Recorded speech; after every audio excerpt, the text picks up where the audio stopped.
बिस्मिल्लाहिर्रहमानुर्रहीम। अस्सलामुअलैकुम dear students, हमने start किया है unit 7 mental health problem and therapeutic intervention.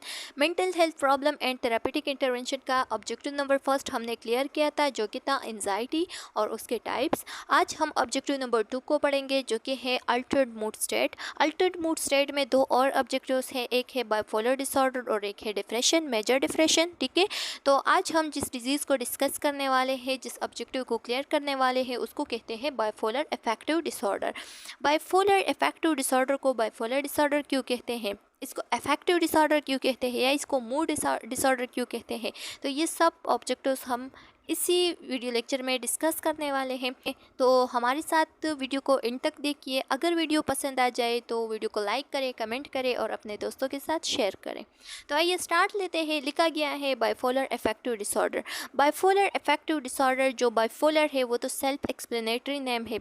जैसे कि बाइपोलर यानी बाई मीन टू और फोलर्स मीन फोल्स। इस डिसऑर्डर में टू फोल्स होते हैं। एक फोल हमारे साथ मेजर डिप्रेशन होती है और एक होती है मेनिया, ठीक है, या हाइपरमेनिया। तो ये जो मेजर डिप्रेशन और ये जो मेनिया है, ये असल में हमारे साथ क्या है, पैथोलॉजिकल एक्सट्रीम्स ऑफ मूड्स है। ठीक है, तो इस वजह से इस डिजीज़ का हम इसी तरीके से डिफिनीशन कर देते हैं कि disorder which is compromised of two pathological extremes of mood is called bipolar disorder. ठीक है, अब ये जो दोनों पोल्स है, ये दोनों मैक्सिमम लेवल पे होते हैं, यानी डिप्रेशन भी बहुत हाई होता है और जो मेनिया है वो भी हाइपरमेनिया होती है। ठीक है, और रिमेंबर रखें कि ये ज़्यादातर रिसर्च ने प्रूव किया है कि ये दोनों पोल्स जो है ना, ये ज़्यादातर हमारे साथ जो इंटेलिजेंट लोग होते हैं 30 एज से पहले, ठीक है, यानी 30 एज से पहले जो यंग एजेस लोग हैं, इंटेलिजेंट लोग हैं, तो उसमें ज़्यादातर बाइपोलर डिजीज़ जो है ना वो कॉमन रहती है। तो ये बात रिमेंबर रखें। अब हमारे साथ बाइपोलर तो हो गया कि मतलब दो फोल्स होते हैं, ठीक है, एक हो गया मेनिया और एक हो गई डिप्रेशन। अब इसको अफेक्टिव डिसऑर्डर क्यों कहते हैं? जब आप लोग DSM-5 देखेंगे ना, तो वहाँ पे लिखा गया है bipolar affective slash mood disorder. तो इसको मूड या अफेक्टिव डिसऑर्डर क्यों कहते हैं? दोनों जो है ना ये हमारे साथ सिनोनिमसली यूज्ड होते हैं बुक्स में, ठीक है, लेकिन अब इन दोनों के मीनिंग जो है ना वो डिफरेंस है। किस तरह से डिफरेंस है? जब आप लोग मूड को देखेंगे तो मूड हमारे साथ सब्जेक्टिव इन नेचर है। सब्जेक्टिव इन नेचर का मतलब ये है कि ये जब तक हमें कोई बताएगा नहीं तो ये एक हिडन चीज़ है। हम अपने आप से ऑब्जर्वेशन के ज़रिए से या अपने आप से नहीं बता सकते कि इस इंसान का मूड कैसा है। ठीक है, यानी उसकी जो हिडन फीलिंग है, जैसे कि वो कहता है कि मेरे दिल पे बोझ है, या मेरे दिमाग पे बोझ है, या मेरा दिल हपा है। ठीक है, तो ये सब चीज़ें जब तक वो हमें बताएगा नहीं, हम उसे ऑब्जर्व नहीं कर सकते। ये हिडन फीलिंग होती है। जबकि इफेक्ट जो है ना, इफेक्ट हमारे साथ ऑब्जर्वेबल होती है। ऑब्जर्वेबल का क्या मतलब है? यानी ऑब्जेक्टिव इन नेचर होती है। वो मूड जो हमें नज़र आ जाए, ठीक है, तो उसको हम क्या कहते हैं? उसको हम ऑब्जेक्टिव इन नेचर या इफेक्ट कहते हैं। So now we discuss bipolar disorder. Bipolar disorder को आगे चल के पढ़ते हैं। ये आप लोग देख सकते हैं, ज़ाहिरी सी आप लोगों के सामने जो पिक्चर दिखाई गए हैं, तो एक साइड को हम कहते हैं मेनिया। ये जो शौक कलर का मेकअप और ड्रेस वगैरह है, तो इसको हम मेनिया कहते हैं। जबकि ये दूसरा जो डिप्रेस साइड है, जो सैड साइड है, प्रोलॉन्गली सैड है, तो इसको हम कहते हैं डिप्रेशन। ठीक है, तो अब एक एक करके पढ़ते हैं कि हमारे साथ जो मेनिया है उसमें क्या होती है और जो डिप्रेशन है उसमें क्या होती है। तो अगर आप लोग पिक्चर को देख ले तो लिखा गया है कि onset before age 30। Before age 30 मतलब ये मैंने आप लोगों को बताया ना कि ये हमारे साथ जो यंग एज पीपल होते हैं, जैसे कि 30 से जो बिलो होते हैं और जो इंटेलिजेंट होते हैं, ठीक है, तो उसमें ज़्यादातर कॉमनली ये जो बाइपोलर डिसऑर्डर है ये आ जाती है। ठीक है, और ज़्यादातर ये मेन या फेज उन लोगों में कॉमन होती है।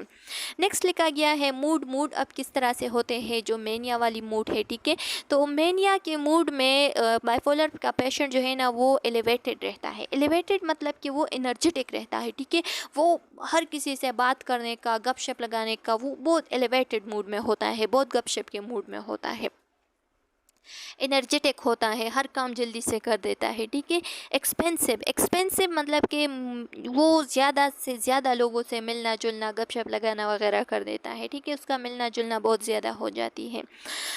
तीसरा लिखा गया है कि वो इरिटेबल होता है। इरिटेबल मतलब कि वो बहुत जल्द एंगर में आ जाते हैं, बहुत जल्द गुस्सा वगैरह शो कर देती है। ठीक है, बहुत ज़्यादा बेचैन रहता है।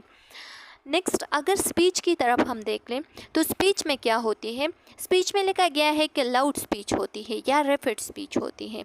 लाउड या रैपिड इस वजह से होती है कि जब हमारे साथ मैनिक पेशेंट आ जाता है यानी बाइपोलर मेनिया में आ जाता है, ठीक है, तो उस दौरान हमारे साथ क्या होता है, जो पेशेंट होता है वो लाउडली और रैपिडली बोलता रहता है, मतलब वो अपना तारीफ़ करता रहता है, ठीक है, वो ज़्यादा से ज़्यादा सोचता रहता है अपने बारे में अपने तारीफ़ करना, ओवर नरेट होना, ठीक है, और इतनी ज़्यादा बातें करता है कि मैं तो एक्स्ट्रा ऑर्डिनरी ब्यूटी हूँ, मैं तो एक्स्ट्रा ऑर्डिनरी, मेरे पास मनी है, मेरे पास ये कार है, मेरे पास ये है वो है, ठीक है, मैं इतना मालदार हूँ, मैं इतना ये हूँ वो हूँ, ठीक है, अपने बारे में बहुत ज़्यादा बोलता रहता है, ठीक है, अपनी बड़ाई जो है ना वो करता रहता है, जबकि रियलिटी में इतनी उसके पास कुछ होता नहीं है, तो इस वजह से वो बड़बड़ा के बहुत ज़्यादा लाउडली बोलता रहता है, ठीक है, तो उसकी प्रेशर की वजह से, इतनी तारीफ़ की प्रेशर की वजह से वो लाउडली एंड रिपीटली बोलता रहता है। नेक्स्ट लिखा गया है कि क्या होता है कि लाउड में हमारे साथ फिर फनिंग होती है। फनिंग का क्या मतलब है, फनिंग मतलब कि वो जुगतबाजियाँ करता रहता है, ठीक है, जुगतबाजियाँ करते रहना, तो इसको हम क्या कहते हैं, इसको हम फनिंग कहते हैं। नेक्स्ट लिखा गया है कि राइमिंग होती है। राइमिंग किस चीज़ को कहते हैं, राइमिंग मतलब कि वर्ड टू वर्ड मिलाना, ठीक है, ये जो लोग होते हैं बाइपोलर में, जो मैनिक लोग होते हैं ना, तो वो वर्ड टू वर्ड मिलाते हैं, यानी वर्ड को वर्ड के साथ मिला के बोलते रहते हैं, और इसमें क्लैंगिंग भी होते हैं। क्लैंगिंग मतलब कि ये ऐसे वर्ड्स बोलते हैं जिसकी एक दूसरे के साथ मीनिंग नहीं मिलती, लेकिन वो साउंड को मिला के बोलते रहते हैं, ठीक है, लाउडली इस वजह से बोलते हैं क्योंकि ये क्लैंगिंग करते हैं। क्लैंगिंग मतलब कि one word will be followed by another word but not on the basis of meaning, only because of sound, ठीक है, यानी ये साउंड को मैच करते रहते हैं। जैसे कि फॉर एग्जांपल पर्टिकुलर वर्ड्स है जैसे कि कॉलेज, मॉलेज, नॉलेज, ठीक है, तो इसकी अपनी कोई मीनिंग नहीं है अब, लेकिन ये क्या कर देते हैं, ये सिर्फ साउंड्स को मैच कर देते हैं, और ये इसी वजह से फिर इसके साउंड में क्या आ जाती है, लाउडली बोलना भी आ जाती है, ठीक है।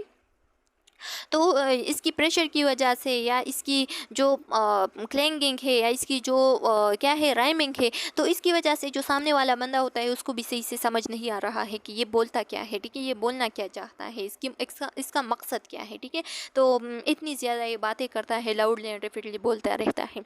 नेक्स्ट लिखा गया है कि वल्गर क्या होता है, इसकी स्पीच में वल्गैरिटी होती है। वल्गैरिटी मतलब कि ये रूल्स और नॉर्म्स को तोड़ता है, ठीक है, जो सोसाइटी के रूल्स और नॉर्म्स है ना उसको तोड़ता है, ये तहजीब को भूल जाता है, ये फिर जेंडर को नहीं देखता कि ये मेरे सामने फीमेल बेटी है या मेल बेटा है, बस बोलता रहता है, जो भी इसके दिल में आ जाता है तो बोलता रहता है, ठीक है, अपने नॉर्म्स, अपने रूल्स रेगुलेशन को क्रॉस करते रहता है, अपने लिमिट को क्रॉस करता है, ठीक है, तो इस चीज़ को हम कहते हैं वल्गैरिटी, इसकी बातों में फिर वल्गैरिटी होती है। नेक्स्ट लिखा गया है कि वेट लॉस क्यों होगी, इसकी वेट इस वजह से लॉस होती है क्योंकि ये बहुत ज़्यादा एनर्जेटिक होता है, ठीक है, और इसकी जो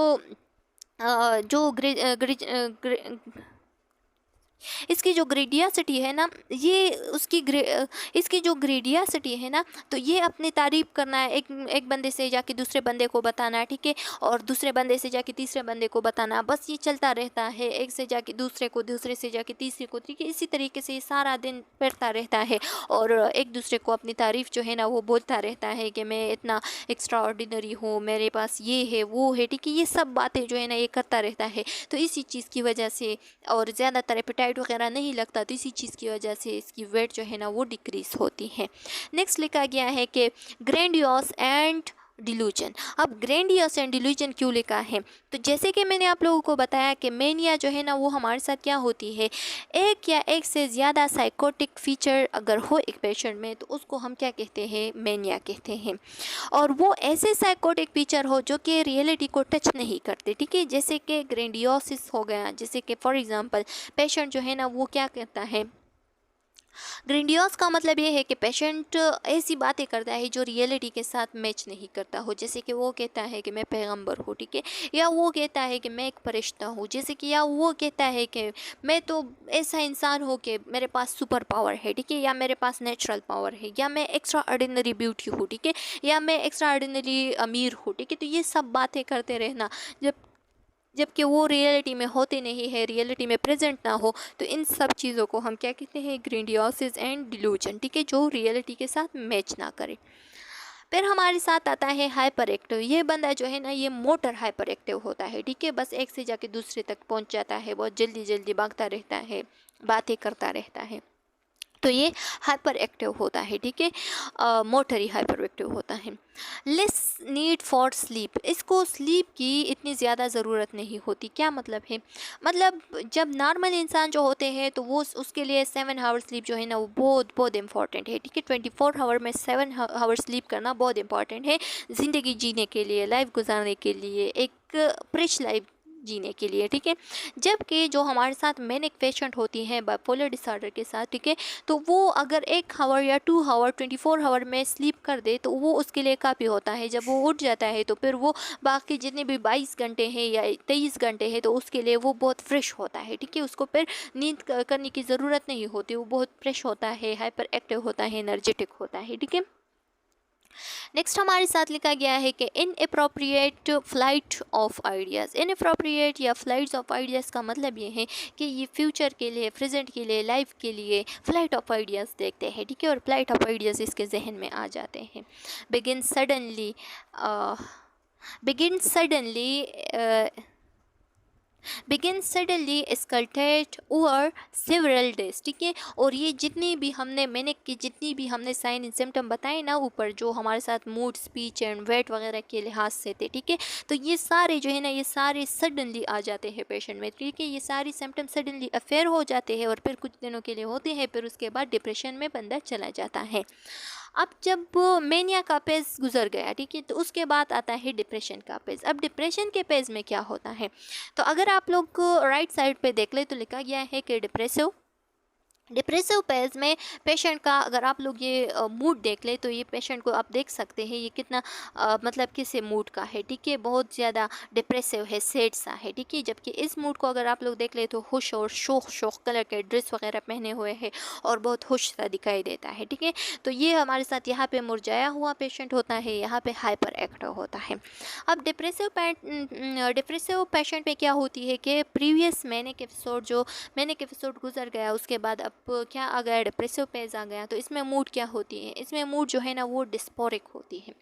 डिस्पोरिक मूड का क्या मतलब है, डिस्पोरिक मूड का मतलब है कि वो बहुत ज़्यादा मतलब हद से ज़्यादा सैड रहना, ठीक है, बहुत ज़्यादा टाइम से वो सैड रहता है, ठीक है, बहुत प्रोलॉन्ग टाइम से वो सैड रहता है, डिप्रेसिव होता है, ठीक है, मुरझाया सा होता है। इसके साथ साथ डिस्पेयरिंग होता है। डिस्पेयरिंग का मतलब है कि होपलेसनेस उसमें आ जाती है, ठीक है, कि मैं तो बेकार सी चीज़ हूँ, मैं कुछ भी नहीं कर सकता, मेरी ज़िंदगी का कोई भी मकसद नहीं है। और इस होपलेसनेस एंड वॉटनेसनेस की वजह से वो क्या हो जाता है, वो सुसाइडल अटैक भी कर देता है। डिक्रीज इंटरेस्ट इन प्लेजर, उसका जो प्लेजर एक्टिविटी है उसमें उसका इंटरेस्ट जो है ना वो ख़त्म हो जाता है, और इस चीज़ को हम कहते हैं एनहेडोनिया। एनहेडोनिया मतलब कि लॉस ऑफ प्लेजर एक्टिविटीज़, ठीक है, अपना इंटरेस्ट लॉस करना प्लेजर एक्टिविटीज़ में। नेक्स्ट हमारे साथ है नेगेटिव व्यूज़ अपने लाइफ के बारे में, अपने फ्यूचर के बारे में, दूसरों के बारे में, ठीक है, प्रेजेंट के बारे में। इसको बहुत ज़्यादा नेगेटिव थाट्स आते हैं और इस वजह से फिर सुसाइडल अटैक करने की कोशिश करते हैं। नेक्स्ट लिखा गया है कि फटीग, थकावट होती है, लेस एपेटाइट होती है, भूख नहीं लगती ज़्यादा, ठीक है। कंस्टिपेशन इस वजह से होती है क्योंकि ये पेशेंट जो है ना ये इसके लिए छोटा सा काम भी बहुत बड़ा होता है, ठीक है, तो इस वजह से इसको कंस्टिपेशन होती रहती है कि मतलब ये इसकी एक्टिविटी बहुत कम हो जाती है, ठीक है, और इस एक्टिविटी की ना करने की वजह से इसको कंस्टिपेशन हो जाती है। नेक्स्ट हमारे साथ लिखा गया है कि इंसोमनिया का क्या मतलब है, यानी नींद ना आना, नींद ना आना, ठीक है। एंड डिक्रीज लिबिडो क्या होती है, जो सेक्सुअल ड्राइव्स होते हैं, ठीक है, तो वो भी बहुत कम हो जाते हैं इस पेशेंट के। सुसाइडल फ्री ऑक्यूपेशनल, इसको सुसाइडल अटैक करने की जो सुसाइडल जो सोचे है, थिंकिंग है, ठीक है, वो आ जाती है क्योंकि इसको होपलेसनेस हो जाती है, वर्थलेसनेस हो जाती है, इसकी वजह से वो नेगेटिव थिंकिंग स्टार्ट कर देते हैं और इस थिंकिंग की वजह से वो सुसाइडल अटैक करना शुरू कर देते हैं। नेक्स्ट लिखा गया है कि may be agitated or have moment retardation may be agitated, मतलब कि ये कभी कभार ऐसा हो जाता है कि ये ओवर जो यूजुअली मोमेंट है वो स्टार्ट कर देते हैं, ठीक है। और कभी कभार ये जो है ना ये क्या कर देते हैं, ये रिटार्डेड रहता है, छोटा से छोटा काम भी जो है ना इसके लिए बहुत मुश्किल हो जाता है, ठीक है। ये इस अपने लिए पानी भी नहीं ला सकता, ठीक है। जब अपने लिए पानी लाता है ना तो ये इसके लिए बहुत ज़्यादा बहुत बहुत मुश्किल काम लगता है, ठीक है। और जो डिप्रेसिव पेशेंट होता है ना तो वो अपना ख्याल भी नहीं रखता, ठीक है। वो बहुत डिप्रेस होता है, अपना ख्याल भी नहीं रखता, गंदे कपड़ों में गंदे गंदे पैस के साथ जो है ना वो चलता फिरता रहता है, ठीक है, बिल्कुल दीवानों की तरह। नेक्स्ट हमारे साथ अब डिफिनीशन की तरफ चलते हैं कि what is the definition of bipolar disorder. लिखा गया है कि bipolar disorder is a chronic mood syndrome that manifest as alternating and recurring mood episodes throughout a person life, ठीक है। इसमें क्या होता है, बाइपोलर डिसऑर्डर हमारे साथ एक ऐसी डिसऑर्डर है जो कि क्रॉनिक मूड डिसऑर्डर है। क्रॉनिक मूड मतलब ये ज़्यादा अरसे से प्रोलॉन्ग टाइम से होता रहता है, ठीक है। और बंदा अपने लाइफ में थ्रू आउट द लाइफ जो है ना बंदे में करंटली रिकरेंट एपिसोड्स आ जाते हैं, जैसे कि कभी वो सैड होता है तो कभी वो मैनिक हो जाता है, ठीक है, खुश होता है, एनर्जेटिक होता है। Alternating mood episodes are characterised by, ये अल्टरनेटिंग मूड एपिसोड जितने भी आते हैं तो ये या तो मैनिया होती है या हाइपोमेनिया होती है, यानी मैनिया से थोड़े कम इसकी साइन एंड सिम्टम होती है, या डिप्रेशन होती है, ठीक है, या कंकर्ड मेनिया एंड डिप्रेशन होती है, यानी मिक्स एपिसोड होती है। मेनिया आ जाती है फिर उसके बाद डायरेक्ट ही जो डिप्रेशन है वो स्टार्ट हो जाती है, ठीक है। Alternating with period of normal functioning, ये नॉर्मल फंक्शन के साथ साथ ये जितनी भी एपिसोड्स है ये बंदा जो है ना इसके साथ सर्वाइव करता है, ठीक है, और ये इसको पेस करता रहता है। नेक्स्ट हमारे साथ आ रहा है बाइपोलर डिसऑर्डर टाइप्स। ये असल में टाइप्स नहीं है, ये डायग्नोसिस है स्टूडेंट, तो इससे ये टाइप्स हटा ले, ठीक है। लिखा गया है कि हमारे साथ जो पेशेंट्स आते हैं ना तो इसको हम किस तरीके से डायग्नोस करते हैं। तो जो ज़्यादातर पेशेंट ऐसे आते हैं कि इसको हम डायग्नोस करते हैं, लिखते हैं कि bipolar affective disorder with currently manic, ठीक है। तो इस तरीके से हम लिखते हैं कि बाइपोलर अफेक्टिव डिसऑर्डर है और करंटली मेनिया के साथ है, या बाइपोलर अफेक्टिव डिसऑर्डर है और करंटली डिप्रेशन के साथ है, ठीक है। और यह लिखते हैं कि बाइपोलर डिसऑर्डर है, मतलब कि बहुत ज़्यादा अरसे से बाइपोलर डिसऑर्डर तो है लेकिन अभी क्या है, मिक्स्ड है, कभी मैनिक हो जाता है तो कभी डिप्रेस्ड हो जाता है, या साइक्लोथीमिया है। साइक्लोथीमिया हम आगे पढ़ते हैं कि साइक्लोथीमिया क्या होती है। लिखा गया है कि बाइपोलर डिसऑर्डर के अब हमारे साथ 3 टाइप्स होते हैं, एक होते हैं बाइपोलर 1, एक होता है बाइपोलर 2 और एक होता है बाइपोलर 3 या साइक्लोथीमिया, ठीक है। अब बाइपोलर 1 में क्या होती है, बाइपोलर 1 हमारे साथ एक ऐसी डिसऑर्डर है जिसमें मेनिया भी हाई होती है, ठीक है, और मेनिया के साथ साथ डिप्रेशन की साइन एंड सिम्टम भी हाई होती है, ठीक है। तो मेनिया और डिप्रेशन जब दोनों हाई पेस पे हो, ठीक है, तो उसको हम क्या कहते हैं, उसको हम कहते हैं बाइपोलर 1 डिसऑर्डर, ठीक है। ये आप लोगों ने रिमेंबर रखना है, यानी मेनिया के भी जितने साइन एंड सिम्टम है वो भी बहुत हाई पेस पे होते हैं, मेजर पेस पे होते हैं, जबकि डिप्रेशन भी मेजर डिप्रेशन होता है, ठीक है। अब चलते हैं बाइपोलर 2 की तरफ। तो बाइपोलर 2 हमारे साथ एक ऐसी डिसऑर्डर होती है जिसमें हाइपोमेनिक होते हैं, मतलब कि मेनिया से थोड़ी कम उसकी list severe sign and symptom होती है, ठीक है, और इसके साथ साथ उसका डिप्रेशन जो है ना वो हाई रहता है, ठीक है। डिप्रेशन हाई होता है जबकि मेनिया हाइपोमेनिया होती है, तो इसको हम कहते हैं बाइपोलर 2। जबकि साइक्लोथीमिया या बाइपोलर 3 जो होती है वो हमारे साथ कौन सी टाइप है, तो इसमें लिखा गया है कि क्या होता है कि हमारे साथ जो पेशेंट होता है वो हाइपोमेनिक होता है। हाइपोमेनिक का क्या मतलब है, मतलब कि उसकी जो मेनिया की पेस है उसकी भी साइन एंड सिम्टम लो होती है, ठीक है, एज़ कम्पेयर टू मेनिया। और जो डिप्रेशन है तो उसकी एक टाइप है जिसको हम डिस्थीनिया कहते हैं, ठीक है। डिस्थीनिया एक ऐसा टाइप है, एक ऐसा क्रोनिक डिप्रेशन है जो कि 2 साल से प्रोलॉन्ग रहता है, ठीक है, 2 ईयर या 2 ईयर से ज़्यादा होती है पेशेंट को, एक क्रोनिक डिसऑर्डर है, ठीक है। डिप्रेशन का एक क्रोनिक पेस है जिसमें क्या होता है, जिसमें इसकी पेशेंट की जो साइन एंड सिम्टम है वो थोड़े डिप्रेशन से कम रहते हैं, ठीक है, मतलब लिस सीवियर साइन एंड सिम्टम होती है एज़ कम्पेयर टू डिप्रेशन। तो ये एक ऐसा कंडीशन होता है साइक्लोथीमिया जिसमें हाइपोमीनिया भी होती है और हाइपो डिप्रेशन भी होती है, ठीक है, मतलब कि डिप्रेशन भी कम होती है और जो मेनिया है वो भी कम होती है, मतलब होते दोनों है लेकिन दोनों की साइन एंड सिम्टम जो है ना वो लिस सीवियर होती है as compared to mania and depression. तो चलो स्टूडेंट्स, उम्मीद है कि यहाँ तक आप लोगों को समझ आ गया होगा। फिर भी अगर कोई क्वेश्चन कम्प्लिकेशन है तो आप लोग पूछ सकते हैं कमेंट सेक्शन में, मैं आप लोग को बहुत जल्द आंसर दूंगी। यहाँ तक कंप्लीट है। नेक्स्ट लेक्चर में इस चैप्टर को हम कंटिन्यू करेंगे। उम्मीद है कि पसंद आ गया होगा। नेक्स्ट वीडियो मिलते हैं, तब तक के लिए अल्लाह हाफिज़।